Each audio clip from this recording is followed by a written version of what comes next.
right, and we're back for another episode of the Lakers Fast Break podcast. It's Gerald Glassford coming right back at you here from Lakers Fast Break, Pop Culture Cosmos, Inside Sports Fantasy Football, and Game Source. We truly appreciate everyone out there listening to all of our shows. And if you can, please give us a 5-star review on Apple Podcasts. Plus, if you can like, share, subscribe, follow, or do anything that you can to support us right here at the Pop Culture Cosmos, Inside Sports Fantasy Football, and, of course, the Lakers Fast Break. Plus, my good friend right here next to me on StreamYard, all of his stuff that he's doing, which includes, of course, the NBA Draft Junkies, of course, Dash Radio, and, of course... Woo! I cannot believe it when I heard him the other day on it. I'm just so proud. I feel like I've helped him out in some way. I'm so proud. It is a good man indeed. It is Rafael Barlowe from the Locked On Podcast Network and the Locked On NBA Draft Podcast. My friend, it's so great to have you back here once again. Thanks. Yeah, it feels like it's been a while. Oh man, when I heard you the other day, it's just brought tears to my eye, man. It's just so awesome to hear you. You're moving up in the world. You've got all these things going on. I mean, I just appreciate you taking, especially even now more so, taking the time to go ahead and speak to me because I know your time is even more valuable than before. But tell me about, first off, in fact, tell everybody out there what you're doing now and how you're affiliated with the awesome Locked On Podcast Network. Yeah, first of all, thank you for helping me get started. So you were like the first podcast that I was on that had a following. I think maybe one other guy had me on, and it was probably just me and him that that heard it. But no, you helped me out a lot as far as just getting started. And I remember asking you for advice on how to upload the Anchor and all of that, and it just kind of moved fast for me. I think I did about 60 episodes for the NBA Draft Junkies podcast, which now I have to disable because I signed a contract to do some NBA draft content for Locked On, and how that opportunity came about was their guy, I think his name is Josh Lloyd. He does Locked On Fantasy Sports, and he reached out to me about being a guest on his podcast, and I said, yeah, I would do it. And the times were weird because he's based out of Australia.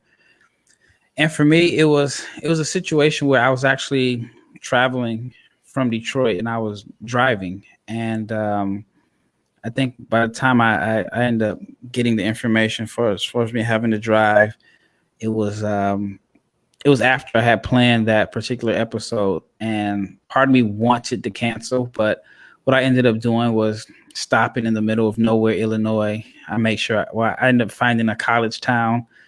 I stopped and just kind of did the interview in the lobby of a hotel.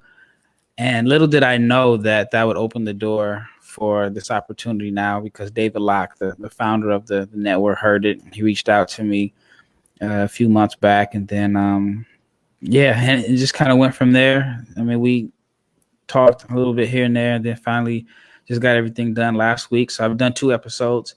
I have my version of the podcast. It's Locked On NBA Draft to be Mondays and Thursdays. So check it out. If you're not subscribed, please subscribe. And so it'll be the same content, just bigger platform.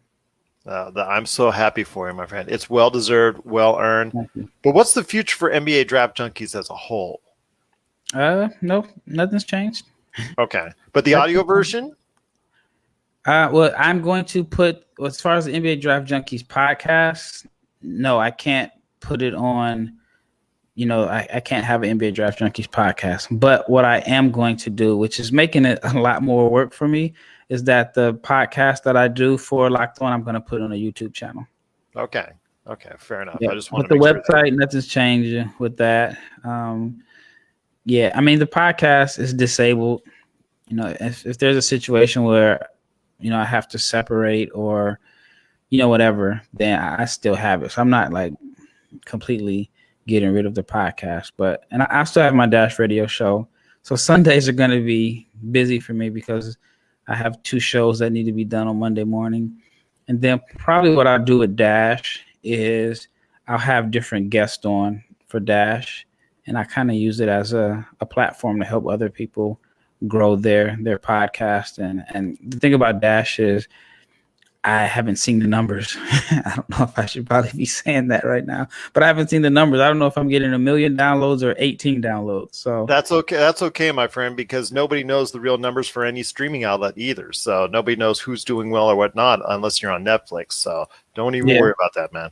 Well, the thing about this thing with the Locked On, they have access to the stats, and they, I can see the downloads. I can see it compared to the other Locked On channels and all that. So that's good. Is that I can definitely see, just I have better access to seeing what's going on. So I like that.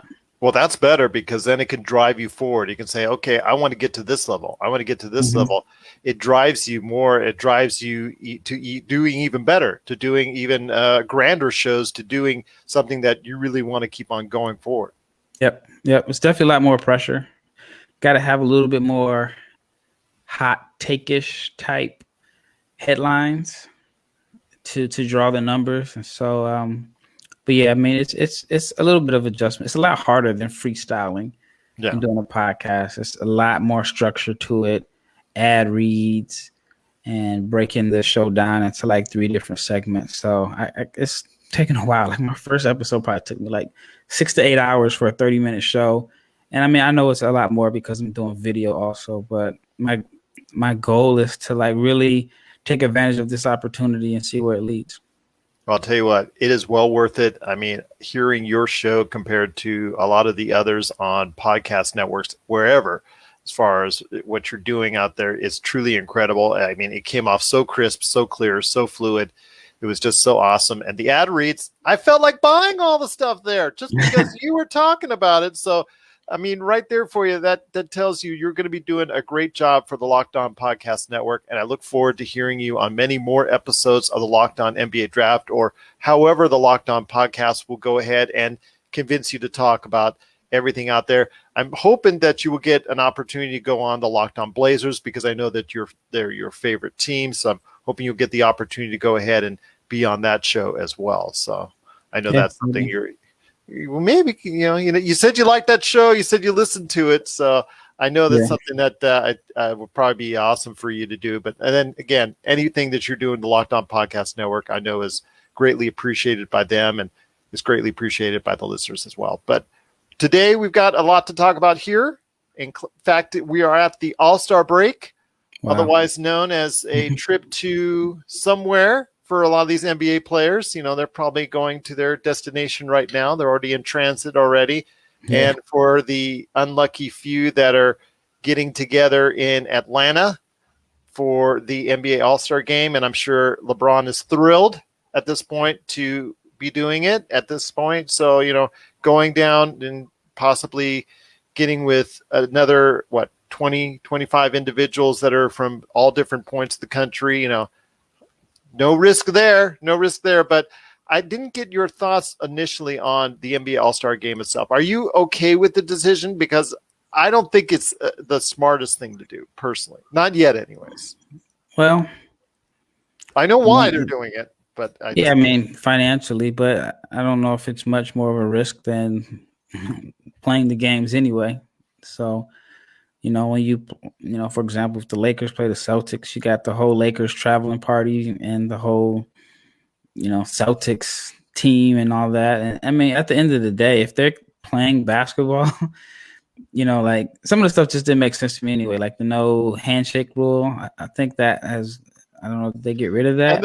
And they must have, because when you see what is LaMelo Ball, and I think was it Lillard or Carmelo Anthony, they were trading jersey and they're all hugging, and it's like the normal stuff you see after. It's like, give it a rest, NBA. Come on, they're not. Yeah, how can I defend you and play 40 minutes? Yeah, defense, but I can't. So I mean, I don't think that the All-Star game is much different. Like I said, I mean, to me, the biggest concern is the players that aren't in Atlanta, because you got guys that are going to be going home to their families or going on vacations and going to Cabo and all of that. And so I think that's going to be the biggest challenge is that once All-Star break is over, how long are they going to wait? I mean, I think the schedule's already out. Well, it is already out, but Yeah. I think the numbers are going to skyrocket because, I mean, guys are just going to do what they normally do, It's about a week from today. I think that's when they start up the games. And I think if that's the case, there could be a big issue. 2-3 weeks down the line when we're going to start seeing some cases. I have a feeling that we're going to see some canceled games around then. I think that's an excellent point. I mean, you're right on the money with that. But what are you going to do, my friend? I mean, they needed some time off. They've been at it hard and heavy. I mean, day in, day out. Back-to-backs, three games in 5 days you've seen. I mean, a lot of these teams are very tired heading to the break. I know the Lakers are. I mean, you can see it on their faces. You can see it with LeBron. He's not been able to give you what I think a lot of people were hoping were with the absence of AD. But going into the break, as we see now, the Lakers right now standing in third place thanks to the Clippers losing to last night. But I want to hear your thoughts on overall in the NBA. Tell me some of the teams that have surprised you. I mean, this goes back to our conversation just before, in fact, our season preview that we did together. Tell me about some of the teams that have surprised you to this point. I mean, if you factor everything in, Portland being 21-14, missing 2 starters, that's somewhat of a shock to me. I thought once CJ and Nurk went down that the Blazers would be struggling to, just kind of be around like 500, especially playing a lot of games in the West. And they're playing well. I mean, they're 21-14 with 2 starters gone. You can arguably say that if they were healthy, they could possibly have one of the better records in the NBA. Denver got off to a slow start, but they've picked it up. Yes. Atlanta, I thought Atlanta would be better. I mean, they've dealt with some injuries also. They're still under 500. Would they be one of your biggest disappointments? Because that's what I was going to go into next. Yeah, they could be. I mean, the biggest surprise was the Knicks. They're in 5th place, game over 500.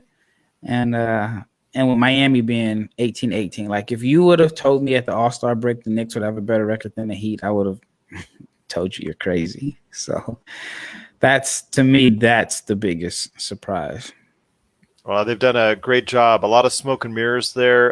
Emmanuel Quickly is somebody that, I mean, has surprised everyone. I mean, like I've told you before, I was maybe one of the people that were higher on him, but even I thought, that best he was going to be at where he was picked, but that he would play like where he was picked. That individual that gives you a couple good performances here or there maybe and shows some signs of life, but is not going to be a rotational player yet. Well, he has surprised a lot of people and helped out the Knicks immensely. RJ Barrett's been a lot more solid. Of course, we know Julius Randle. A lot of that bicycling around that area near you must have helped out because he's truly playing some spirited basketball, an all-star right there. They've been actually doing a great job under Tibbs. So I agree with you. I think they are one of the big surprises out there. I think another surprise you got to talk about is San Antonio. I mean, even though they did lose their last game, I believe San Antonio is still mired in 7th place right there in the middle of the dogfight in the playoffs. Yep. So I want to hear your thoughts. Quietly. Nobody's even talking about them. Nobody at all. DeMar DeRozan's been extremely solid for that team as a playmaker. Does that surprise you? I mean, because DeMar DeRozan never came off to me as someone who could go ahead and average 6 assists, in a game and give you that kind of extra things outside of just scoring. And he's doing that, and he's making sure this team gets to at least maximizing its level under Popovich. I mean, I didn't think it was – I thought there would be on an arc where they would be going ahead and looking at trading a lot of those veteran assets. Now I'm thinking at a point they need to make a playoff stretch run. Yeah, and they're playing a lot of young guys too. Yeah. So they've been really impressive. I mean, I think last year in the bubble, DeRozan was literally playing like the 4, but also initiating the offense. So it's one of those things with NBA players, you never really know what they can or can't do until you see them in a different system, or like Julius Randle, for example. He was always somewhat a pretty decent passer, but he got in this system with Tibbs, and I mean he's putting up like crazy numbers, like the scoring, the rebounds, and the passing. And so I just think like DeRozan is a guy that in Toronto he never really had a chance to show that he was a playmaker. And in San Antonio they have point guards, but their point guards are like scorers, or they're not really much of table setters or initiators. And DeRozan has filled in, and he's done a good job. So, like I said, some guys are you just don't know what they're capable of until you see them in a different system. Exactly. I couldn't have said it better myself, and I think you're right on that. I mean, there's a lot of surprises, I think, out there because of, I think, do you think that there's a lot more surprises out there this year, including Charlotte, which is doing a sensational job? Those guards on that team have really done a number. I mean, LaMelo Ball, I think you should already go ahead and hand him the Rookie of the Year trophy right now. I think it's about time you already did. It's at the halfway mark. Call it a day, even though there's some really strong rookie performances. I don't want to go ahead and just say it's his and everybody else stunk. There's been a lot of, but it's his. But that doesn't mean there hasn't been some really good rookie performances as well. And I want to say thank you to Jamie Sweet for giving us a big thumbs up. Hope all is well with you, Mr. Admiral Akbar, laying out that trap at Sacramento. Still mad at you for that. But you know what, my friend, I will say this, that, Charlotte's been doing a great job as well. But are you surprised with all the surprises, or is this just maybe something that's happened with all the way the schedule has been structured, where a lot of teams would be struggling because of COVID and their losses, and a lot more that didn't suffer as many absences would be taking advantage of it? I'm not too surprised, because I just felt like this was a weird year and you just didn't know what to expect. Like, for example, Dallas, they got off to such a tough start, but they had so many guys that were out. I remember at one point they had played 22 games, and I think Luka and one other person, maybe Brunson, was the only guy that played more than 12. So they had, so early in the season, wasn't even a quarter of the way, or just a little bit more than a quarter of the way through, and they already had like every single rotation player had missed at least 8 games. So they've turned the corner now that they've got healthy, and they have some consistency in their lineup. So to me, I'm not surprised that there's so many teams that are surprising, simply because it's going to be like a race as to who can stay healthy and who can have enough bodies to play games. So Charlotte, I don't think they've been playing well because LaMelo and Gordon Hayward have definitely been their best 2 players. But I think for the most part, they've also can't forget about the resurgence of Malik Monk. But for the most part, they've been healthy, and that helps. Healthy and not having a lot of guys out due to safety protocols is big at this point in this season.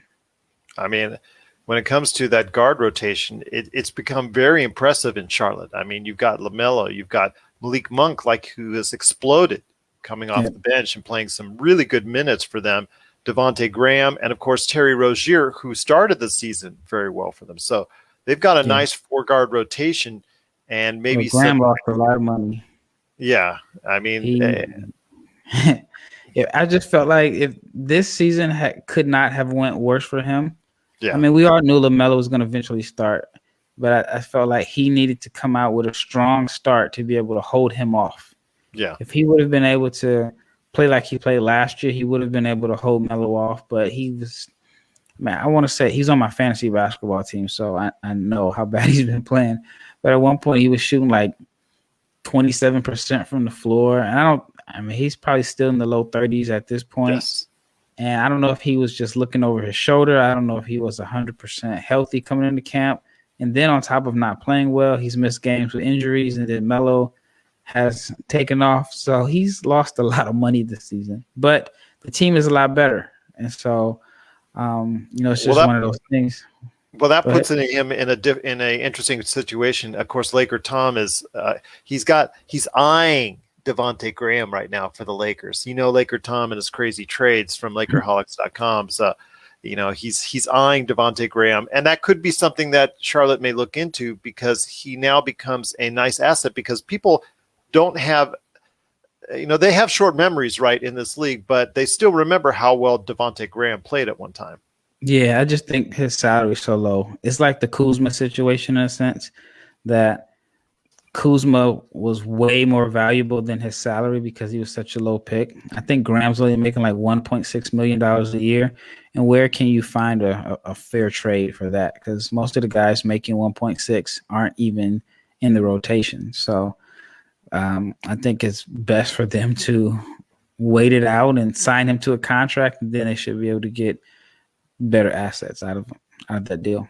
There you go. Once again, is Rafael Barlowe from the Locked On Podcast Network, Dash Radio, NBA Draft Junkies. I think he wants to go ahead and add more pieces to this, so his resume is totally filled out beyond the page, but we'll give him time to go ahead and add more components to that. But you got to go ahead and check him out on the Locked On Podcast Network, on the Locked On NBA Draft Podcast. My friend, there's so many surprises, but there also is some disappointments. Dallas was for a long time one of the disappointing teams in the NBA, but they have turned it around and are now at the point where if you're the Jazz, you do not want them to stay where they're at right now in 8th place. The Jazz are just like, please move up higher. Please move up higher. So, it's just so funny to see that right now because you start thinking about those type of positioning things right now when you're at the All-Star break. But tell me some of the disappointing teams. Obviously, Atlanta, who just let Lloyd Pierce go because of the underwhelming performance, or the expectations in Atlanta were really high after all those free agent signings. Tell me about some of the other disappointing teams, or if you want to include Atlanta again in that mix. Yeah, I mean, the Pelicans, I thought, their expectations were a lot higher. Right now, they're like 6 games under 500. And on paper, they look good, but they just haven't been able to put it together. Minnesota, they have the worst record in the league, 7-29, which is good for them because they get to keep their pick more than likely. If they were a little better, that pick would go to Golden State. Houston is 11-23. Just shows how important James Harden was to that franchise. Yeah. The Thunder are surprising in a good way. They have a better record than the Rockets, the Wolves, the Kings. And I think they had a game last week where every single player that played was on a rookie deal. Yeah, that's amazing. So they have a good program there as far as just maximizing their players. Washington, I thought Washington would be better, but they've turned it on as of late. They were really, really bad to start the season. I think they could still end up getting to number 10 in that that play-in game or whatever, or the play-in seed or whatever. Chicago too. I thought Chicago would be better, but Chicago's dealt with injuries. Carter and Markkanen just can't seem to be able to stay on the floor together. Phoenix has been surprisingly good. I wouldn't have thought that they'd be the number 2 seed going into the All-Star break. Yeah, that's advantage to them. They've played very well, and they've also they've rallied around Chris Paul and learned from his tutelage. So it just shows you what bringing that type of experience can do as far as getting to the playoffs. Hasn't gotten him to the finals yet, but you never know. This could be a team that has an outside shot at it, and they're looking good right now, number 2 in the West. The Clippers and the Lakers are kind of where a lot of people thought they would be. I think the Clippers would be a little bit higher. The Lakers, they thought they would be around in 3rd or 4th place, unless you're Laker Tom. At least I think I remember saying that because I thought that they would take off some games. And when it comes to the Lakers, I thought that LeBron would be off maybe 7-8 games already because of the schedule. And it turns out he's only taken 1 off. Yep. That concerns me is that, he has not had a chance to really rest. He's got a myriad of small injuries here and there. AD has had some considerable time off because of his injury. I mean, this is not the way I thought that the Lakers would have it. I mean, I thought they would be around there just because I thought they would coast through the season. I didn't think that they would be where they at because that's where they're at because of everything that's gone on. It didn't seem like it's going to go ahead and turn out this way, but unfortunately it has. Well, I mean, I think no matter where they're seated, they're still going to be the favorite to come out the West. And LeBron is doing LeBron things. Like, I don't even know if we could expect anything but greatness out of him at this point. He's looked fatigued, though, in the past couple of weeks because more of a load has been on him. Yeah, he still has 10 years left in his career. So yeah, well, you keep on telling me he's a cyborg. So yeah, yeah.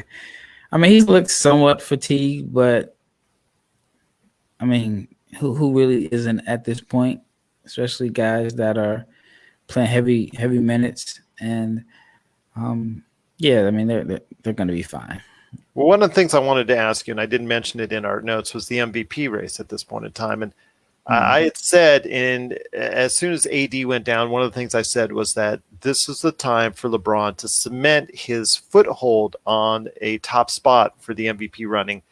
Well, by the way, he would be performing in the next 2-3 weeks. And as we've seen in those 3 weeks, he has not performed as well as I would hope. I mean, he's had a couple really good games, like the one against Phoenix, but it's not led to wins. It's not translated into wins.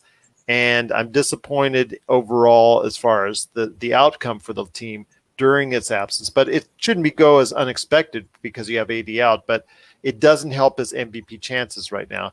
In his place has come a really, really good performance, one after the other by Joel Embiid. And I think right now you have to give him the slight edge. I would actually put Jokic back up there because everyone was saying, okay, Jokic is having these all-star numbers, but the record was always something to be frowning upon. But now that the record is kind of decent, it puts him in that category. Damien Lillard, I think, is also somebody that people should really recognize because, like you said, even you, I think, are surprised that they are where they are simply because of the fact they've had so many injuries, and that has to be attributed to Damian Lillard. And I think if you also, upon LeBron being in the mix, I think you also have to give a shout out to James Harden as well. Yeah, I think Harden is going to end up passing Embiid because the Nets are going to have the best record in the East when it's all said and done. I mean, their big three probably haven't played 10 games together. Harden is the glue. And, I mean, he's just getting to know his teammates. He still hasn't played enough games with Kyrie and Durant yet. But the other guys, I mean, he's turned Bruce Brown into like a high-level role player. And, he's just making everybody better. He's efficient. He's just playing well. He's got shooters. He's got shooters around him like Joe Harris. I think he's probably shooting like 50% from three or something like that. I think that when it's all said and done, Brooklyn's going to have the best record, and then Harden is just going to be the consistent glue in that particular lineup. And so I think that he's going to end up passing Embiid. That's something we'll see because then, again, you have Kevin Durant coming back, and that could take away from James Harden. Although James Harden leading the league in assists right now and doing a sensational job in Kevin Durant's absence. That's why he is now has to be considered one of the candidates for the MVP. But Joel Embiid is having a fantastic season. Jokic is having a fantastic season. Yeah. But I don't think people should be selling Damian Lillard short as well. No. Lillard has – I mean, he's just played like the superstar that he is. And, I mean, the biggest thing is that Gary Trent Jr. has stepped up. And if the Blazers can get a little bit more offense out of Derrick Jones Jr. and Robert Covington, they'd be – I mean, they're going to be a force to be reckoned with in the playoffs. Those guys are still, I think, going to be a liability when the games matter because teams aren't going to guard them, and there's going to be a lot of focus on Dame and CJ. But, yeah, I mean, it's a regular season award, and the Blazers have definitely overachieved considering they're without two key starters. One other thing I want to ask you when it comes to the Blazers is, like you said, we've seen Gary Trent Jr. step up. I'm not too surprised if we remember correctly in the bubble, especially against the Lakers in that playoff series. He played with a lot of heart and was very effective from the three-point line. So I'm not surprised that he's now, given the chance, has stepped up, because there's been points where in this season he was buried on the bench. And I remember in a game against the Lakers earlier this season, he came off the bench and just lit them up. And to see him now getting a chance and getting the minutes, I'm not surprised that he's doing that well. But when it comes to Anthony Simons, someone who we thought after those last games as a rookie, we thought he was going to blow up in 2-3 years. That really hasn't happened as of yet. Yeah, I mean, it's tough to get consistent minutes behind Dame and CJ. So I think that's the only thing that's holding him back, because, I mean, he was better than Trent, I want to say, his rookie year. And Trent has been able to, take advantage of Rodney Hood being out and injuries last year in the bubble. And he's getting significant minutes because CJ's out and they need a bigger wing. It's tough for Simons to really shine when he's playing the same position as the guy who was mentioned as the MVP. And his height, he's not as tall as Gary Trent Jr., so that works against him in that fashion. Yeah, just different roles. I mean, Gary Trent is a guy that's a complimentary guy. So, he's a shooter. So, I mean, a lot of his looks are created by the gravity from Dame and CJ. So, if he can knock down open shots, which he's been very good at, then it's a lot easier for him than Simons, who, like I said, he's going to play a lot of minutes behind Dame and CJ. His minutes are going to definitely decline once CJ comes back. And then, it's just going to be tough for him to have those particular numbers. But I see him as one of those guys that NBA teams have scouted him. They're probably watching him doing pregame warm-ups, and they're probably like, okay, given minutes, he's going to turn into a stud. I mean, could be similar to what happened with Jermaine O'Neal. He was young, and he just was behind Rasheed and Dale Davis and those guys. And it took Donnie Wall. What's that? It took going to Indiana really to lift up his game. Yep. No, Dale Davis was traded for Dale Davis. But yeah, he was behind Brian Grant and those guys. And then, Donnie Walsh said that he watched him doing warm-ups, and he just saw the growth in his game. He saw how he could shoot the ball a little, stuff that he never really got a chance to see in the game because he wasn't playing, and the rest was history. So, yeah, I wouldn't shock me if Simons is one of those guys. Well, before we talk to you about what you're working on and the prospects that you're going to be looking into on upcoming episodes of the Locked On NBA Draft, wanted to go ahead and Jamie Sweet's answering. He also didn't fill out for a couple seasons. Jermaine, he was always thin. But I wanted to ask you this. It's that time of the season where, of course, the All-Star break and some maneuvers probably will be made. And one of the widely things that's speculated, in fact, I'm pretty sure it's close to being a done deal, where Blake Griffin, former All-Star, former Mr. Everything Man for the Clippers, now on Detroit, hasn't really panned out due to age and injuries, something which a lot of people had planned for because his game was based so much on athleticism. And as you get older and you get injuries, it kind of builds up. And looks like he's going to be bought out of his contract in Detroit. Where do you see him going next? I know the heavy rumors are in Brooklyn, so I'm probably going to say myself would probably be he'd be leaning in that direction.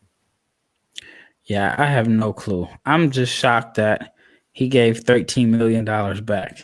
That's a lot of money to give back.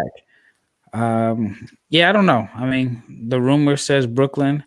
I don't know where he fits in Brooklyn. I don't think he feels a need because he just didn't look good this year. 2 years ago, he was an MVP candidate. I think it was his best season in the NBA, the 2 years ago in Detroit.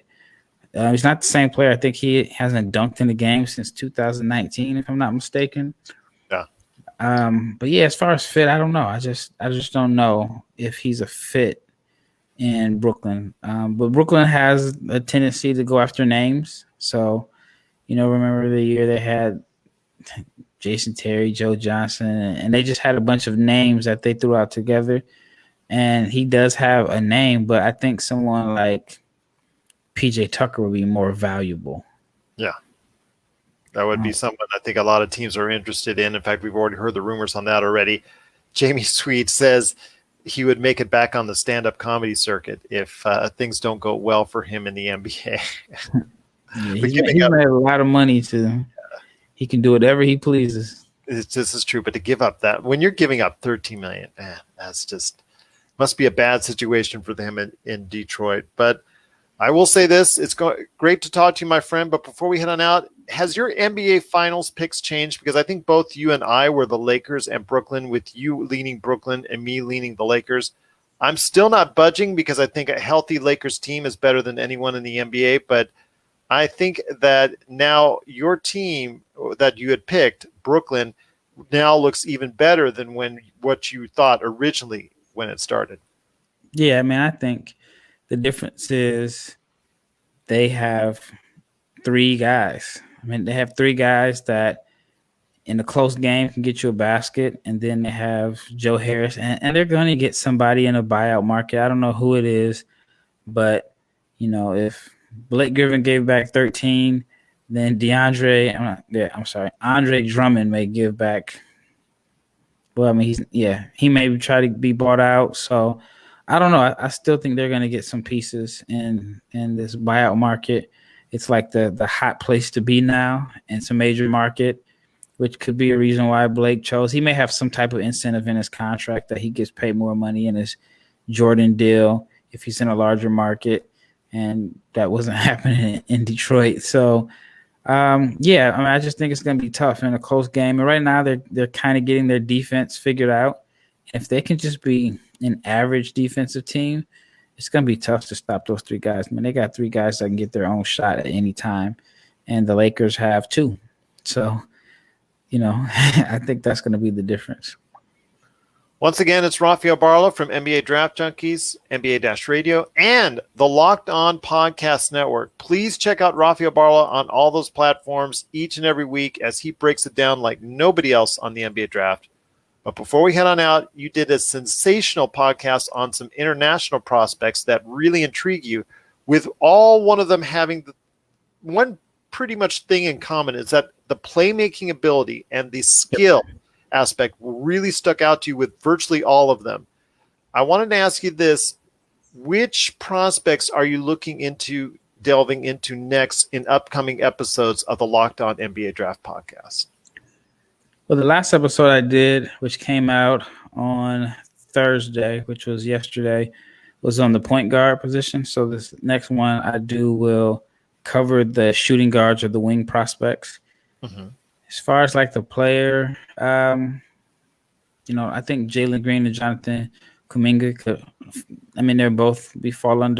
they will both be falling under the wing category. I'm not really going to try to break it down between twos and threes. And they're two guys that I think the NBA is 100% pleased with how things worked out for them in the Ignite team. Even though the Ignite team is kind of struggling a little bit, I don't know if they're going to make the playoffs, but they've been competitive. Yeah, they've been competitive. I mean, they got off to a hot start. The smartest thing they did was add like Jarrett Jack and put those veterans around those guys. They've accepted that, the veteran role, as opposed to, some of the other guys and other teams are, everybody's fighting to try to get seen, to try to get the NBA under their belt. Not saying like Jarrett Jack and those guys don't want to, but they understand that, this is their role, is to be a supporting cast to those young guys. But they've played well, so yeah. But I'll do wings. I'll cover like the top wing prospects in this draft. Well, Kuminga to me has really looked good. Although Jalen Green, I've not seen any of his recent games. I've only seen the highlights, but I haven't seen the games in full recently. I've only seen the games, I think 2-3 weeks ago when they first started their first couple ones. And to me, Kuminga stood out, but Jalen Green, I've heard, has come on strong. Yeah. Kuminga's shooting is a major issue. And so, Kuminga, the first two games, he looked like the best player. Definitely the first game. but Green has come on stronger. And some of the, I don't want to call them weakness, but some of the areas of concern he's done a good job of addressing. And one of them was like passing and just kind of playing in a team setting where he wasn't a high usage guy. So I think that he's done a good job, and he's helped himself. I mean, the top 5 in this draft, in my opinion, is already set. Yeah. And just the order, I think, is a little bit in question. Outside of number 1, Cade Cunningham, I think with that 40-point performance kind of solidified it for now. That was it. But yeah, so I think Green did a good job, and even Kuminga. I mean, the thing is, when you're so highly regarded, you don't want your stock to fall. At the worst, if you can maintain it or you can help it, improve. I think Mobley did. I think he was. I don't know if he was considered top 5 on everybody's board coming into the season. I think that for the most part he was, but he's definitely done a good job of making sure his stock didn't fall any. And so, I think picks 2 through 5 is going to be really interesting and going forward. But this is, I think, a pretty decent draft class. I think it will be as well. I think there's some issues in the middle of the draft. I think right around the back end of the lottery, I think there's still some question on who's going to fall there, and is it going to be strong enough in that area, because you're seeing a lot of rotational players now in this draft, which was much maligned, that we're doing currently. You're seeing a lot of NBA players in the latter part or back half of the round actually fill valuable roles for these teams on right now. So I'm hoping for the same thing for this upcoming draft. But before we head on out, my friend, please go ahead and give us one more mad pitch from the pitch man himself. And I feel like a Built Bar right about now, but please go ahead and let us know about what you're doing and all the great things at NBA Draft Junkies, Dash Radio, and of course, the Locked On Podcast Network. Yeah, I have a lot going on. You think? Just the website. Then I got the YouTube channel. Then I have the Dash Radio show every Monday, and then the Locked On Network. I have 2 shows a week, Monday and Thursday. I chose to do 2 shows because I wanted the challenge, and I wanted to just kind of push myself to be even better than I was last year. It's a lot of work. I haven't put out any videos this week, but the goal is to put out a video a day, and then once I kind of get caught up with the Locked On Network, then I'll be focusing my episodes on the players that I covered on my YouTube channel.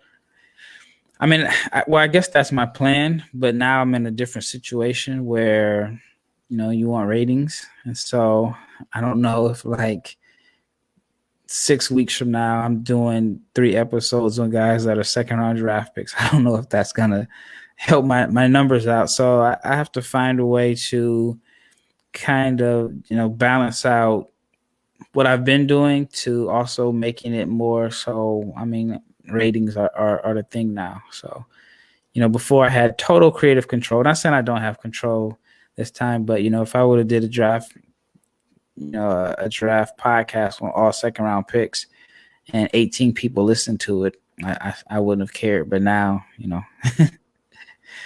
it's a little bit more pressure. It is, but I'm sure you're going to be able to handle it because you've been able to do a great job so far. And the work you've already done for the Locked On Podcast Network is exemplary. And you should be proud of yourself because you've done just a fantastic job. If people, you need to go ahead and check out his podcasts that are already on the Locked On Podcast Network under the Locked On NBA Draft banner. Please go ahead and check out Rafael Barlowe there every week on Dash Radio, and of course, NBADraftJunkies.com, and also on YouTube. That's the thing. Remember a long time ago when we were pushing the YouTube channel the most? Yeah. Well, I still am, just because if I can bring my YouTube followers to the Dash platform, but if I can get all of Dash's audience to watch the videos that I make on YouTube, then that's definitely a win for me. And that was one of the main reasons I went ahead with the deal, simply because I feel like it could bring a bigger audience and a bigger platform to my YouTube channel. Well, I'm wishing you the biggest audience possible, my friend. I wait until the day I can look behind you and see those YouTube plaques that they give you for hitting certain subscriber marks. I'm waiting for those days to come because I know it will be well deserved and well earned. Yeah, hopefully soon. Hopefully this is something that happens this year. I mean, I'd have to get like what, I don't know, 76,000 in the next few weeks to get to that point. And it's probably 1 million. I don't even know if they give you anything for 100,000. It's probably 1 million. So I would need a whole lot to get to that point. But that's the goal. I just got to keep working towards it.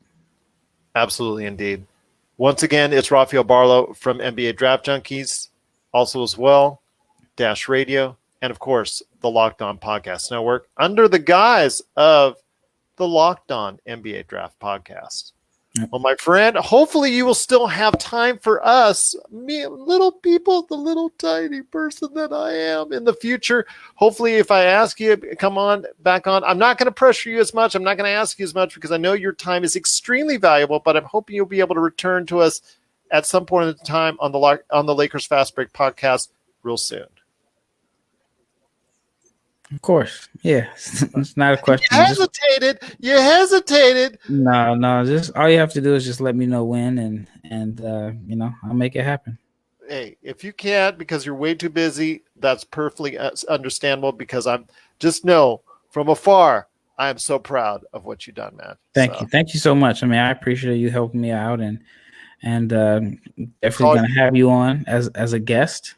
So once you have time to really take a deep dive into this draft, because see, your team is good. So you don't have to, worry about doing a podcast on Jalen Suggs and Cade Cunningham and Evan Mobley. You have to do a deep dive and figure out who is at the back end of the first round to really talk draft for the Lakers. So once you get time to do that, right now, your team is good. So unlike I did a podcast with the guy that he has a Pistons podcast, and so it's already time to just focus on the draft because there's nothing left to play for in the season. So you still got time. So once you have time to really come up with your mock drafts, I will definitely, and I'm saying it live here on the Lakers Fast Break, I'll definitely have you on the Locked On Network. Well, I would be honored to be a part of that. I'll be honored to be on that show. And okay, the challenge is on. Challenge accepted, my friend. Challenge accepted indeed. Yep. Once again, it is Rafael Barlowe. Please check him out today. NBA Draft Junkies, the Locked On Podcast Network, Dash Radio, and coming in the near future, who knows where else? I mean, there's only so much time in the day, but you know what? He's got to make sure it's all filled with great work on the NBA Draft.